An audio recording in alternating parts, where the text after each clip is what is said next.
No borders, no boundaries, just the sound of good music.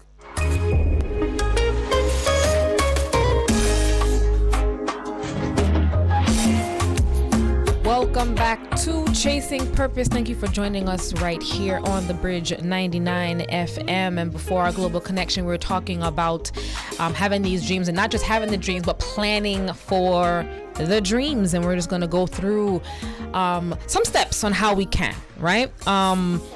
How do we set these goals? And are the goals that we're planning for, are they SMART goals? As always, make sure you have a pen, a journal, cup of something, tea, water, wine if you fancy. It's still early, but it's always, it's no time limit for a drink, is it? No. All right, let's get back to it. All right, so our SMART goals, write this down. SMART is the acronym for specific, that's the S, M, measurable, the A, achievable, the R, realistic, the T, time bound. I'm going to go through that again. So when we're planning, right, and we're planning for that dream, the goals that we're setting in place, are they SMART goals? The S, are they specific? M, are they measurable? Can you measure the success or lack thereof? Are they achievable?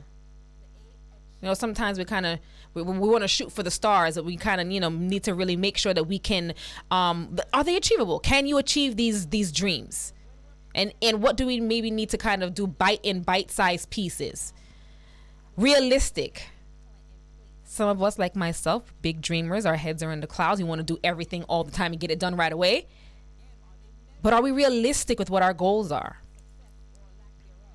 And time bound. What are the timelines that we have for these goals? By taking the time and being intentional about our goals, we are providing ourselves with a target to aim for, which is important. So we have the dream now. We have written out, or the plan is constantly changing as we go, and we tick off these goals.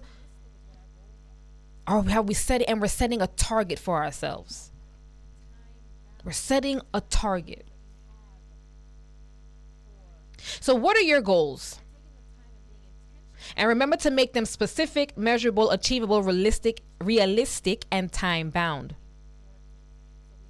What is your why? Why do you want to achieve them? What habits or mindsets are currently holding you back from achieving these goals? Or what mindsets or habits do you need to adopt to bring you closer to said goals and dreams? And how you plan to go after them. How? What's that how? We're talking about that how. What's the plan? We know there's a why, but how are we going to get there? I want you to be really intentional about every word you put down on that paper or the spreadsheet. Did we talk about the spreadsheet? No, I didn't talk about the spreadsheet. All right, let's do that. Oh, so we'll wait to post for pursuits. All right. So, there's a table that I want you to write out. If you have your paper, your journal, whatever you're writing in, let's do this exercise together. Well, I'm going to focus while you guys do the exercise. You can do this on your laptop, or like I said, in your book or your pen, with your pen and paper. And I want you to write down the following categories, and we're going to create tables for each of them. Right? You all know what tables are. Here's the first category: emotionally. That's the first category you're going to put down. The next one, spiritually, excuse me. And then professionally. And then physically. And may I add, Dom, can we put financially? Right? Those are the categories that we need to look at when we are working through our plan. We're putting our plan together, putting our action plan together. Those are the categories that we're looking at: emotionally, spiritually, professionally, physically, and financially.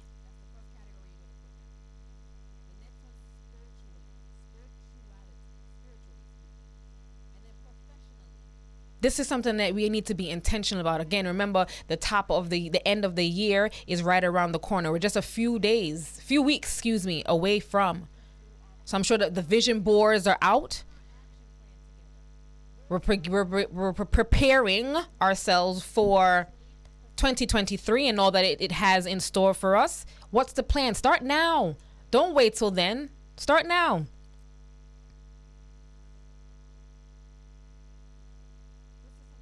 Start the plan now. We all have the dreams. We all have something that we want to do. We know what the why is, but today we're attacking the how. How are we planning? How are we being strategic about our planning?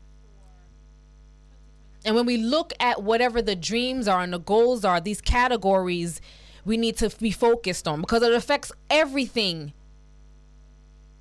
It's a holistic approach that we need to be taking when we're putting our plans together. So we're looking at the emotionally, the spiritually, the professionally, the physically, and the financially.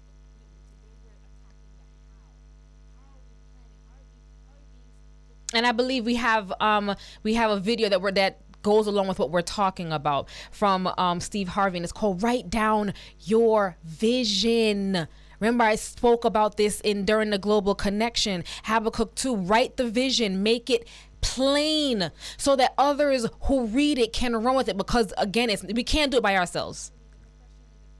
We cannot do anything we cannot do by ourselves. We need persons. So write the vision, make it plain so that others who read it can run with it. 2 and 2. Go. I know where this one at. Habakkuk 2 and 2. Go home and read that one. It says, write the vision and make it plain, so that he who reads it will run to it.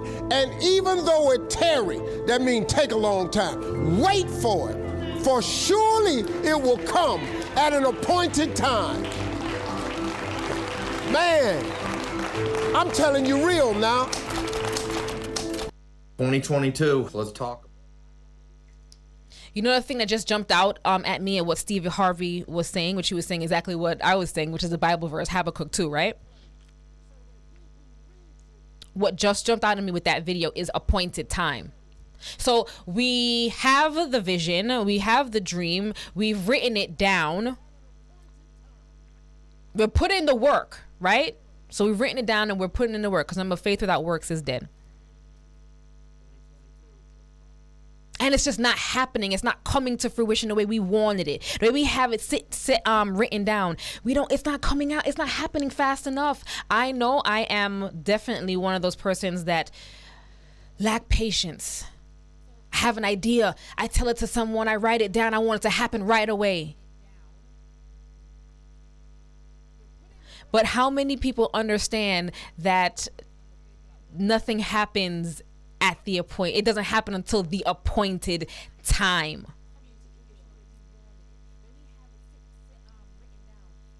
Nothing is going to happen until the appointed time. So take the time to really go through those dreams, really be realistic about them, and be intentional about chasing after those dreams.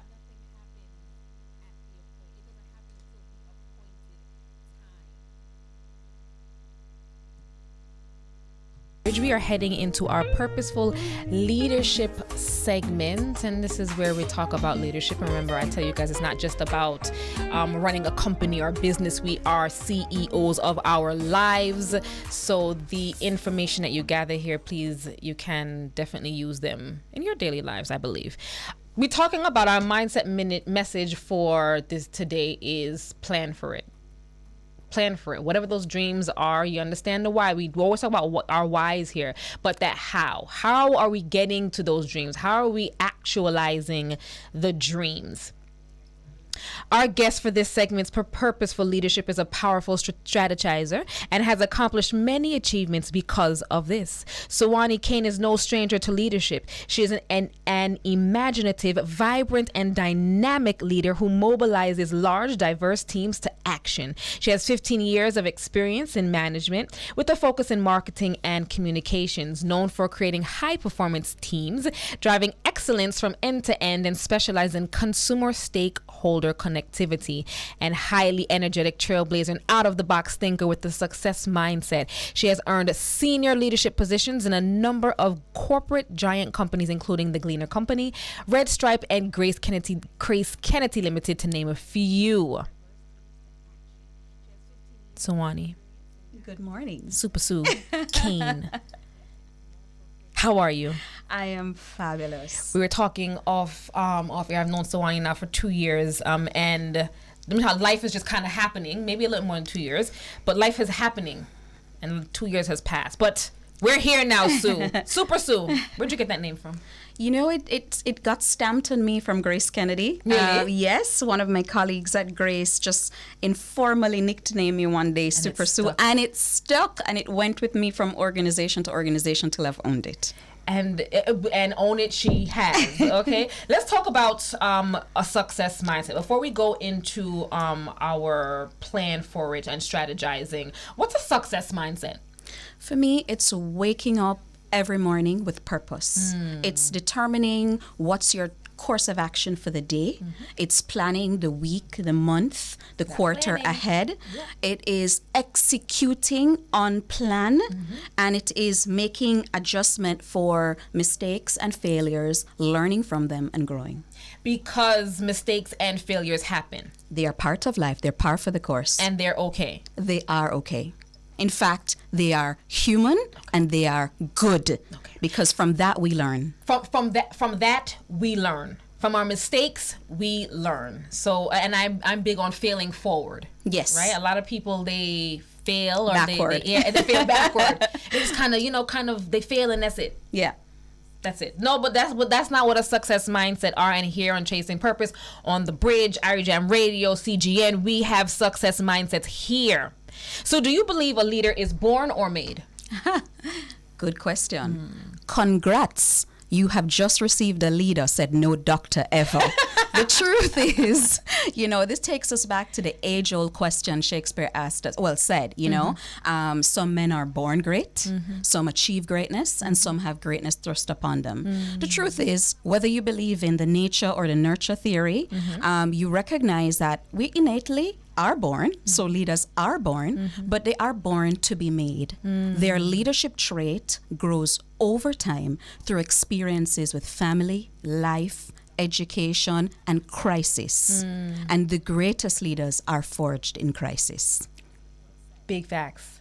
Okay, that is so true. You see leaders that are leaders really shine when they are thrown into some sort of crisis. Absolutely. It's almost like, as they say, the diamond. It goes through the fire. Yes, that pressure. Before it makes itself into that beautiful monument that we all hold so dear. Yeah. In much the same way, leaders need experiences and their own life lessons in order to teach. Yeah. I myself have experienced a number of setbacks and failures and downs that have made me question my leadership. They have made me question my approach to life. They've made me even question my abilities at some point in time. But I recognize that through these experiences, they molded me into the amount of titles you listed at the beginning. I do marketing, I do PR, I do communications, and by the way, I also am a career coach. Okay. And so I have been, and that emerged in the fire of the crisis of COVID. See? No, I love it, and that is why you are Super Sue. In your opinion, what is the role of a leader in any organization? So what governments and corporations and all kinds of institutions need more than ever are what writer David Wallace calls real leaders. And real leaders are people who help us to overcome. They help us to realize the limitations of our own selves, or laziness, or selfishness, or weaknesses and our gaps. They help us to become better, to be stronger, to move mountains, and to do things that we even thought we couldn't. And you touched on something, right? So what I just heard is a leader doesn't have to have a title, Absolutely not. right? Leader doesn't have the title, leader has the people. Leader has the people. Leader has the people. And there's trust that you have to build over time that comes with leadership, right? Absolutely.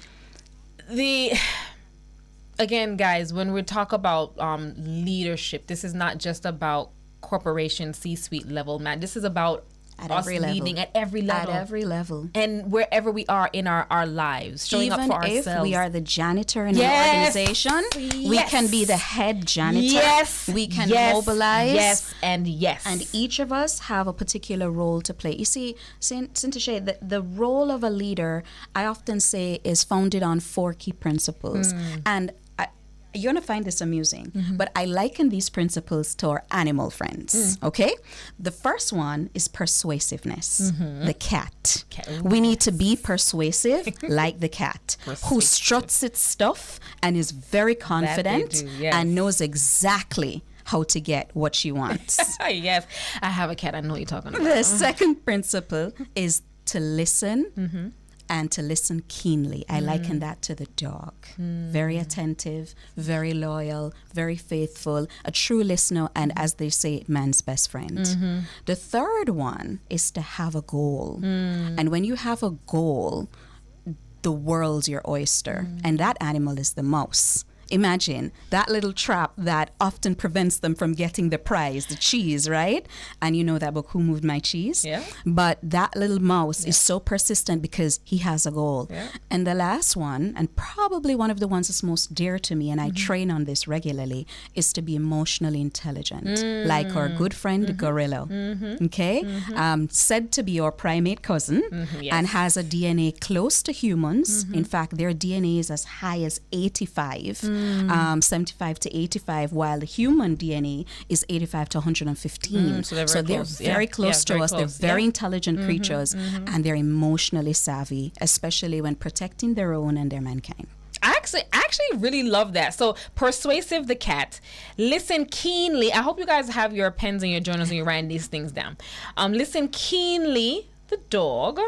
Have a goal, the mouse. And if anybody has ever been to New York City in particular, on a know how the most them they're not even, they're like cats, to be honest, but they have goals and they achieve. Okay.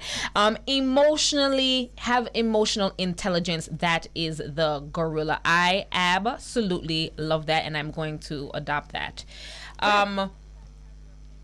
What should our team leadership goals be linked to? So that's really a good one. First up, leaders need goals. So let me just set that, because the truth is, many leaders, I have interacted with a number of organizations, having founded SCA and been asked to do work for different industries. And some of the industry leaders don't even have very clearly delineated goals. Yeah. So the first thing we have to do is ensure that our leaders have goals. And leadership goals are important because they help us to decide what the priorities are, right? They help us to put things into perspective. They help us to be more efficient. They help us to be more effective. And of course, leaders who are goal-oriented, which is not just have a goal on paper, but who are goal-oriented, have a better direction for their team. So let's just put that out there. Now, there are a couple of things. I have about 6 gems for you here, okay? Gems, get my gem started ready. So the first one is building stronger connections. A leader's goals has to be linked to how they build connections, because their primary role is to step away from the organization, look big picture, see the networks that exist, and determine what are the connections that will make or break their organization, and to build the ones that are strongest and that will lead to sustainability for their business.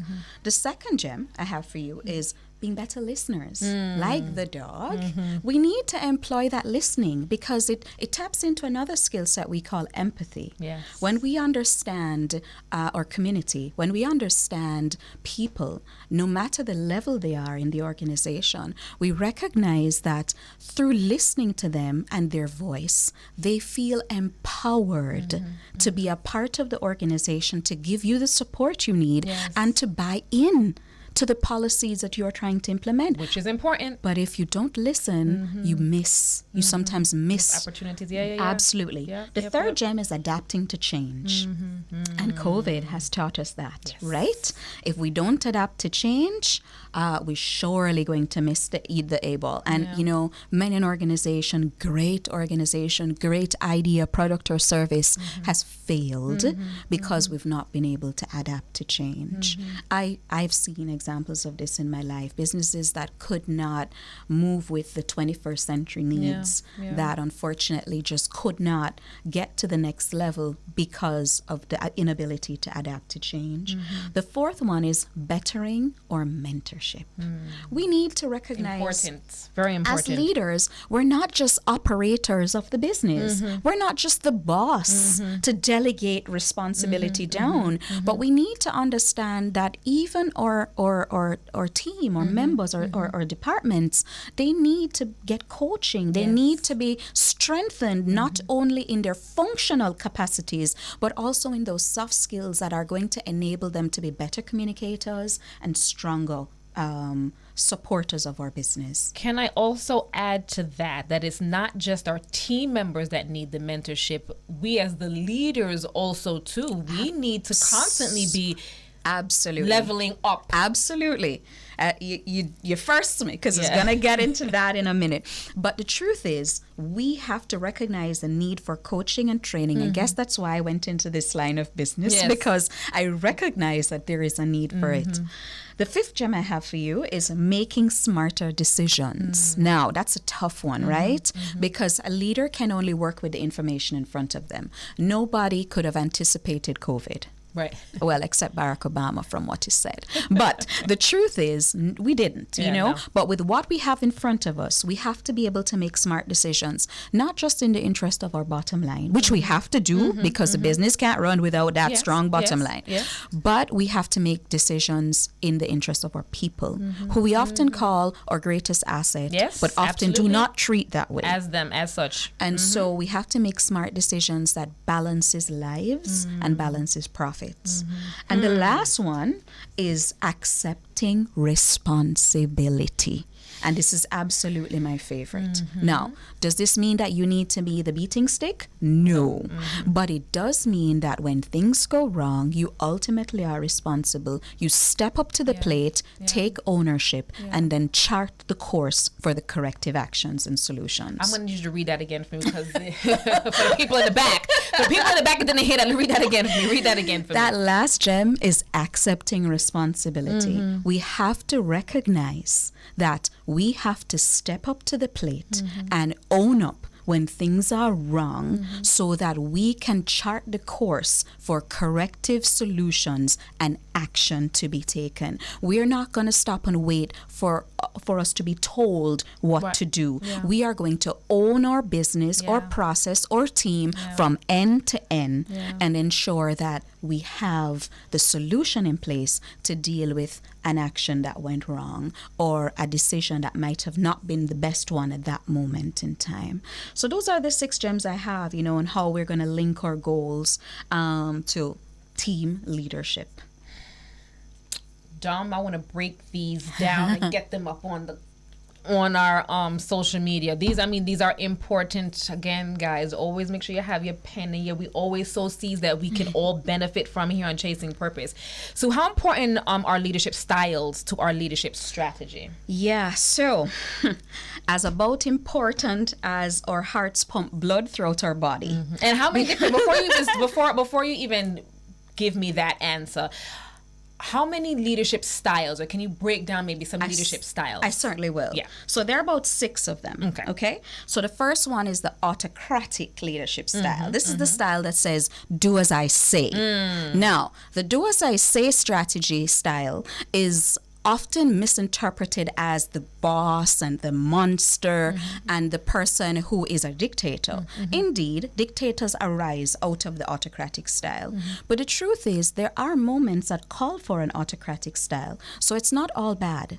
Yes, I have to tell you to do as I say, but I might be the most qualified in the room. And we might be in a crisis. There may be an emergency, and I have to lead the way. Do as I say. There's no room for failure. There's no room for questioning whether this is the right action or not. I am the most qualified.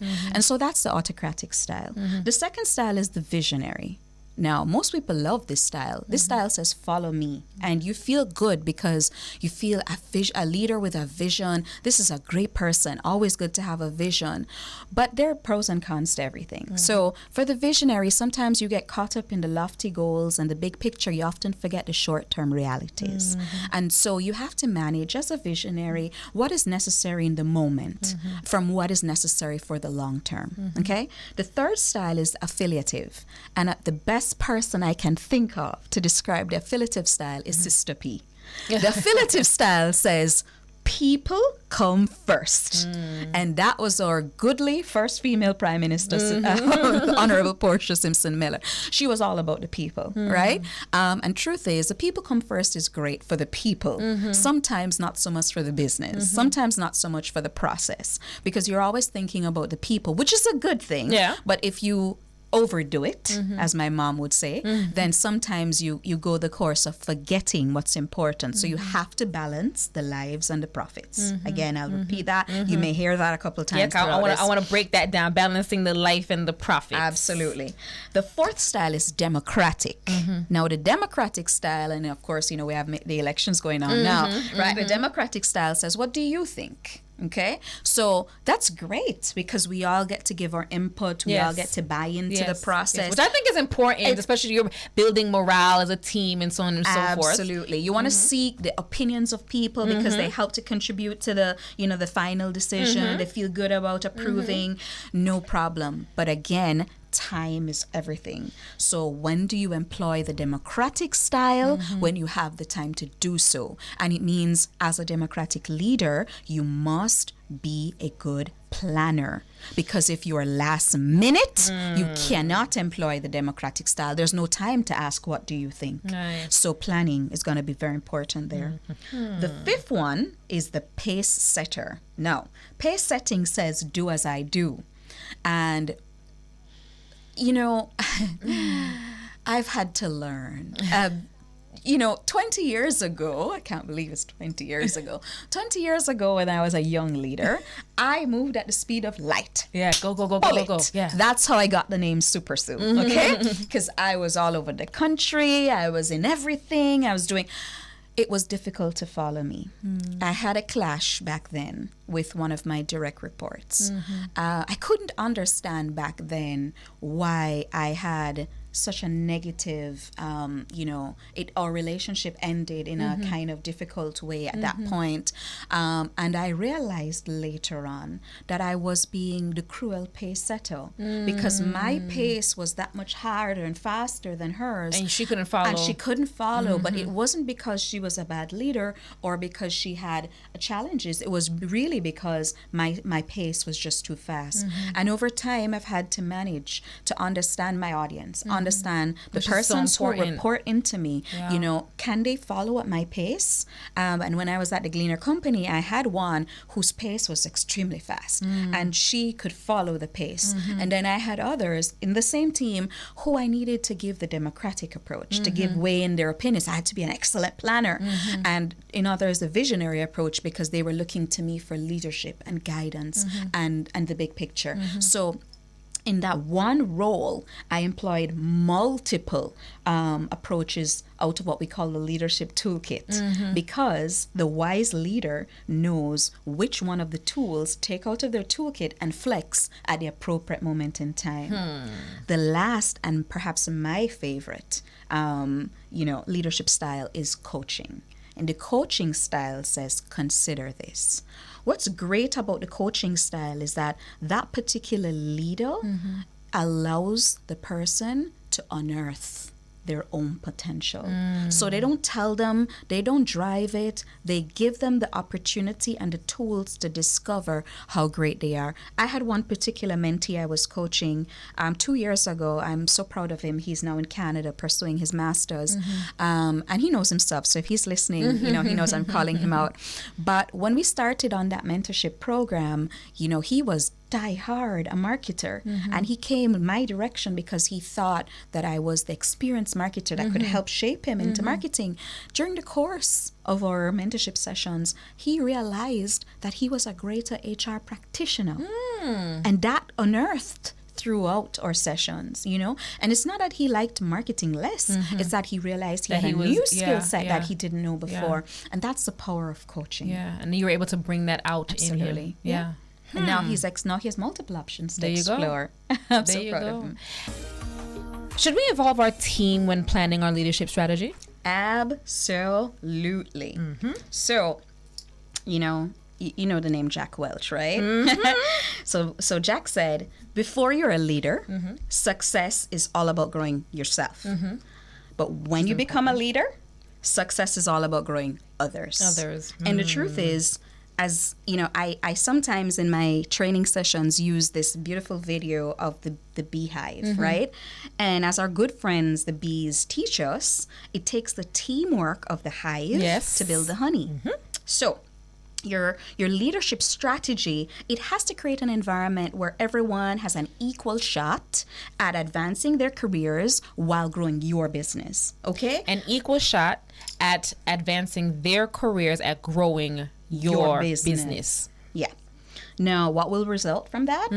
All members of your team are comfortable with the outcome. So even when things go wrong, Because they've had an input. they had an input and it went wrong, they're comfortable with the outcome. And what's more, they'll even help you fix. Yeah. Okay, because they bought in. They Yeah. understand the failures and they're willing to pick up dust off and move again. This is important for that buy-in and for that execution. So you've got to involve your team and make them a critical and fundamental part of the steps necessary in developing your strategy. There are a lot of leaders that don't believe in that buy-in. It's just my way or The highway. or the highway, which I mean, and to each his own. But I believe that everybody should have some sort of say, some sort of bring something to the table. Yeah. Some sort of input. Skin in the game so that the outcome is one that everybody can celebrate. And as you said, if it's an outcome that isn't favorable, we can look at why and focus on Corrective actions. Yes. Absolutely. Yeah. Those leaders that are focused on the highway approach, I usually send them on the I-95.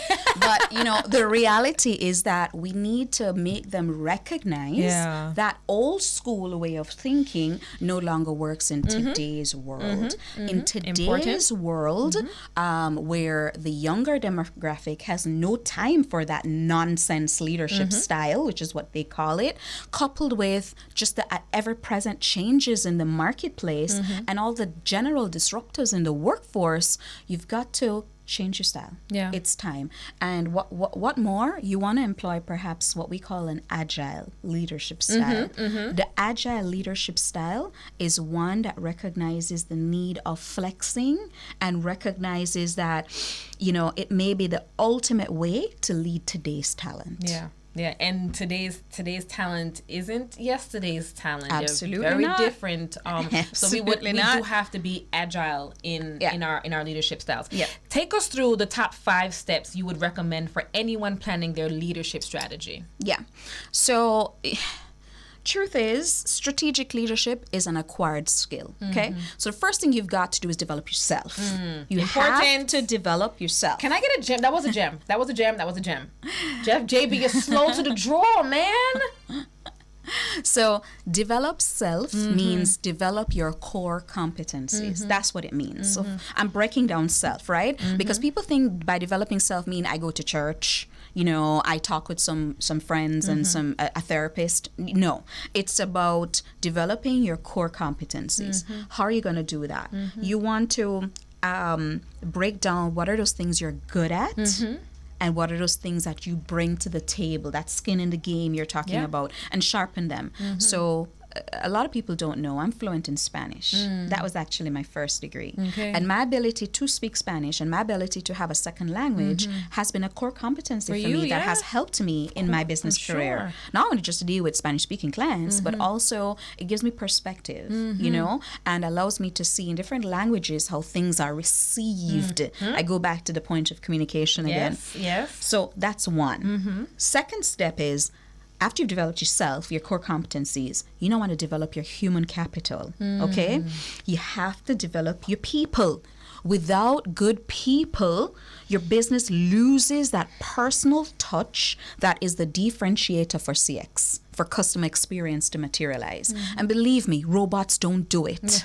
The Autobots don't do it. We've not yet got Transformers, okay? So at the end of the day, Although develop Elon Musk your would like people. us to believe that he's well on his way. I'm pretty sure he is. I have no doubt. But as of right now, Yes. people matter and are really the assets to your business. Yes. So that's important. And I agree. Yeah. The third point is, and this is not, you know, difficult, but it surprises me that leaders fail here. Use manufacturing and information technologies at your disposal. This is a key part of your leadership strategy. Whether you're a manufacturer or even a service provider, using IT helps.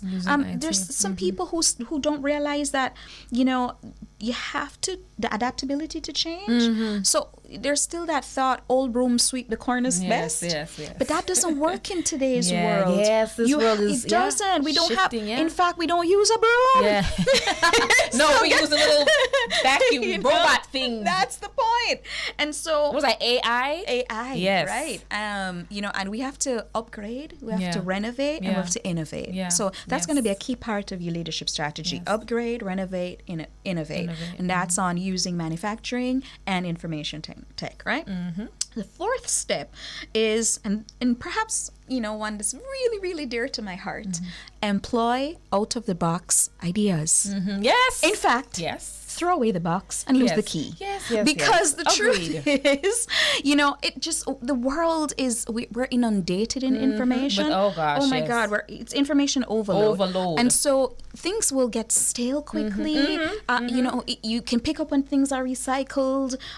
You know, things just, they lose the oomph and they become wallpaper to both our employees and our customers.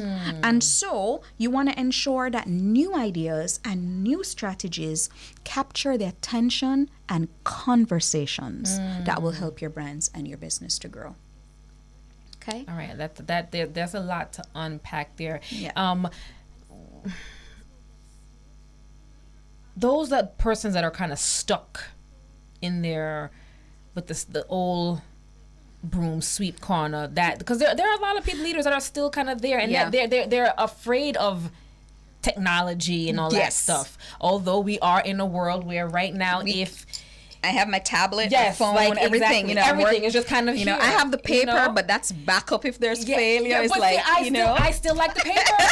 I like the paper. Like, what? How do we woo? How do we get persons to really adjust to this new way of? And I know this is it's not even new. I want to say it's been here for a while. It's been here, right? But it is important. It is, and the younger generations, of course, born into this digital era, have absolutely no issues. None. In fact, they're going to transform the world. But Well, we still have a lot welcome of that. the generation, my generation and above, that are stuck in the old way of doing things. And I think, to answer your question, we have to help them to overcome that fear of tech. Yeah, There's that's what it fear is. of tech. That's what it is. This is fear. That's what it is. It's whether it's a hacking fear or it's the, you know, it loses the personal touch fear. There's still people who don't have an ATM card because they honestly prefer to go into the bank.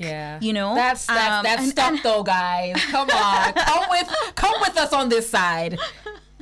So, you know, and so the last step that I would leave with you, because you asked for 5, it's a combination of 3 things. I like to call it the past, present, and the future. So you're gonna look back, focus in the present, but think ahead. Yes, and how do you do important. all of that? Look back means know your history. Focus in the present means ensure you don't lose sight of what's important right now.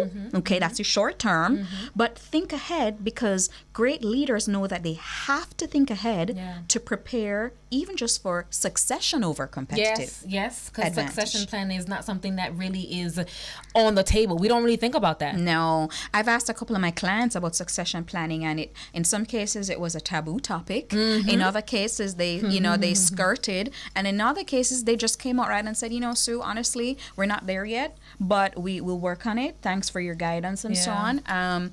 And I try to encourage, especially my smaller clients, the MSMEs, lead them to think about that. Yeah. I myself am one, and I have to think, I have a 13-year-old daughter, and she's kind of like me in a number of ways. And from she was about 11 or so, I started talking to her about this business, and Planting saying, that seed. of course, Yeah. and saying, listen, I hope this business will be around when you become an adult. Yeah. And if you do, it's here for you. Yeah. You can take this over. Yeah. But you have to work hard. You have to get your education. You have to be smart with your choices. And it's here waiting for you when you reach that point. What was been the reception? Because I'm doing that right now with my 11-year-old, and she's like, I don't want to do any of that stuff. No, not at all. So like, what has been the reception? Actually, she was pretty receptive. Okay, wow. The I'll keep working on mine. The difference is that she's afraid to speak in public, Yeah. so she can't do some of the things I do. But I think that's also what we spoke about, leadership learned, yeah. right? I think that will be learned over time with coaching and guidance. I think she'll be great because she has the potential to be a wonderful speaker. She's already the prayer warrior in our family, Yes, right? awesome. Right. So big up Savannah. No, but that's great that you've identified that and you're pushing her in that way, right? Absolutely. You're not pushing, that's aggressive. Guiding her in that way. And if she decides that this may not be where That's her it's- choice. It is. It's her choice. It's her choice. It's her choice. You It's know, her choice. but it's ability to give them ideas, and it's for me Yeah. to start thinking about, okay, what am I going to do? Yeah, What's next? What's next? Right. And it's I guess for those who don't think about it, it's because they're possibly scared. Like, wait, no, Yeah. success past me. What's coming past me? Exactly. But we also don't think about legacy. Correct. In fact, that school of thought has us going like this with information, Yes, where which we're very is tight. good. We don't Yes. want to share. We are the guardians of, all the information at our disposal. But that really does not foster great business. No. It does not allow your business to prosper. or In grow, fact, yeah. it is probably one of the biggest stiflers of your business growth. So, yeah. Bridge Nation, I do hope, Ari Jam Fam, I do hope that you are writing these things down. They are a wealth of knowledge. Again, we always sow seeds that we all can benefit from. There's a lot of things here that I'm even learning today that we can apply here at CG. And so Awesome. Thank you, Sue. We knew what she was going to come with, though.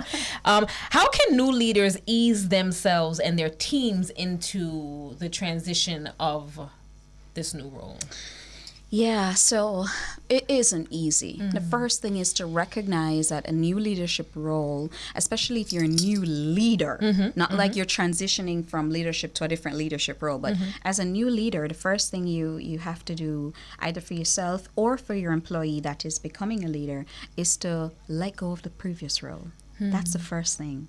Now, the previous Which is role, hard. It's very Can very I hard. just tell you, it's so hard. Yeah, because especially if you've been in that role for 5 years, 10 years, you're almost stuck in a mindset.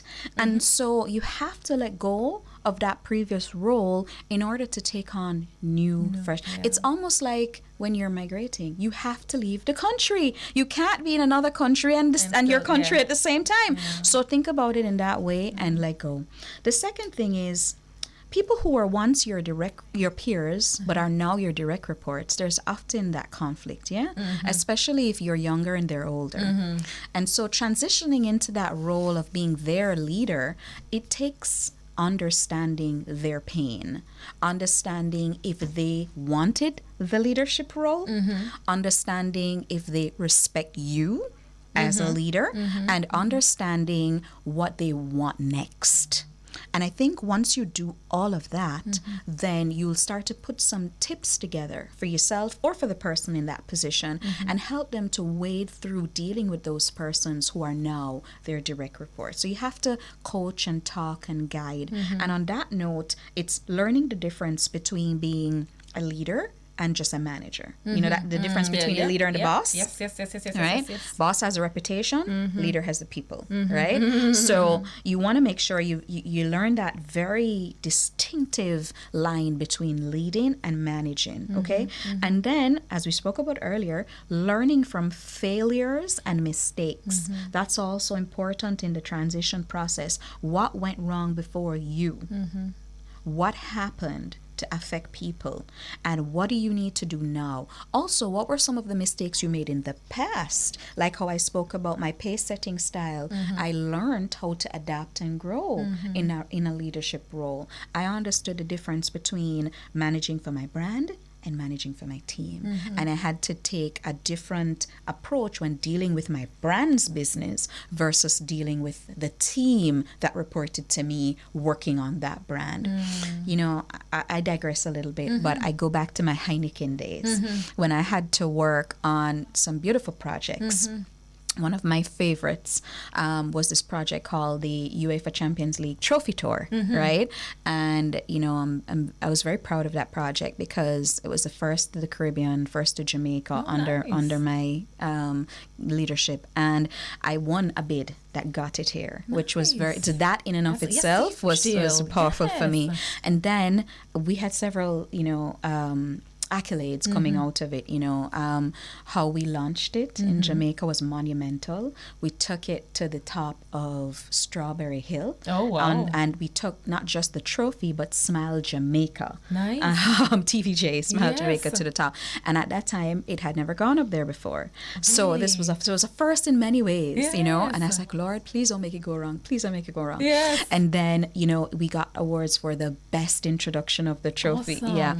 And I think about how I had to manage that team because it was a week-long activation and it was tough. I'm sure. And there were many a long night and long day, and I'm dealing with Amsterdam, so they're 7 hours ahead, right? Yes, you have to deal with the time difference and all of that stuff. At 2 a.m. meetings was a regular thing. Wow. But I learned. And I take those learnings and put them into what I did at the Gleaner and what I'm now doing at SCA Marketing Masterminds.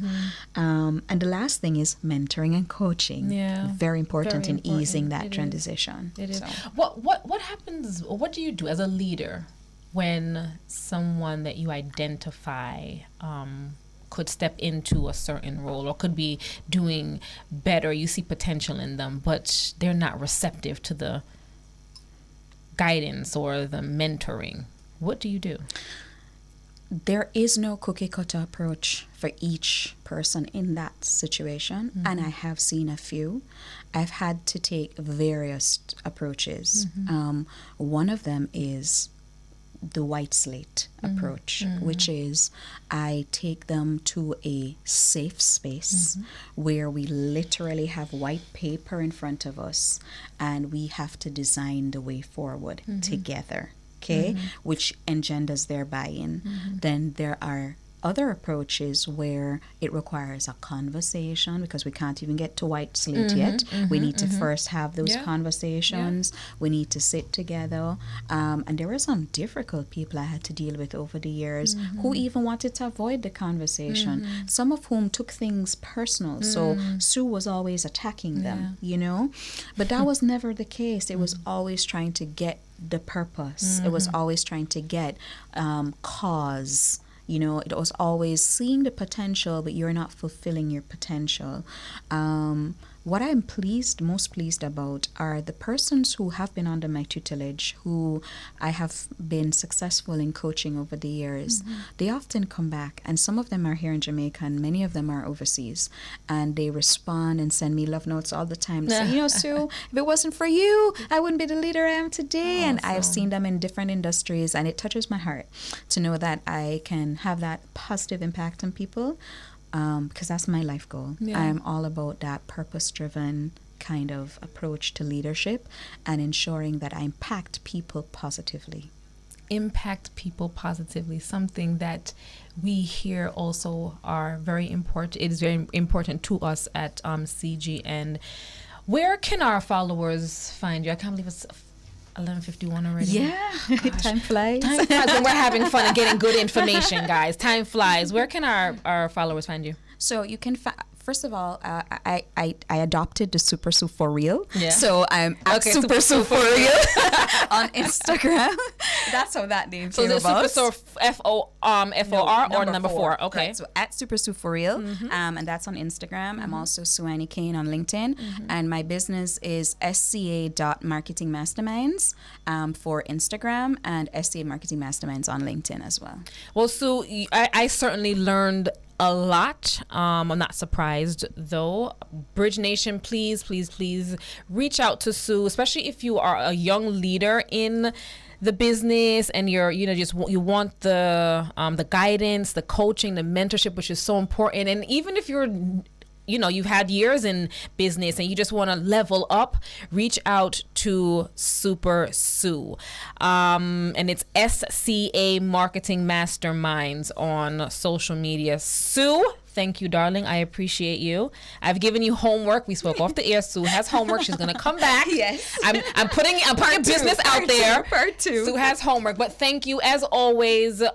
We sow seeds here that others, all of us really can benefit from. Wishing you love, light, and purpose. Up next is Jamaica Live with Mr. Bruce Golding. Have a great one.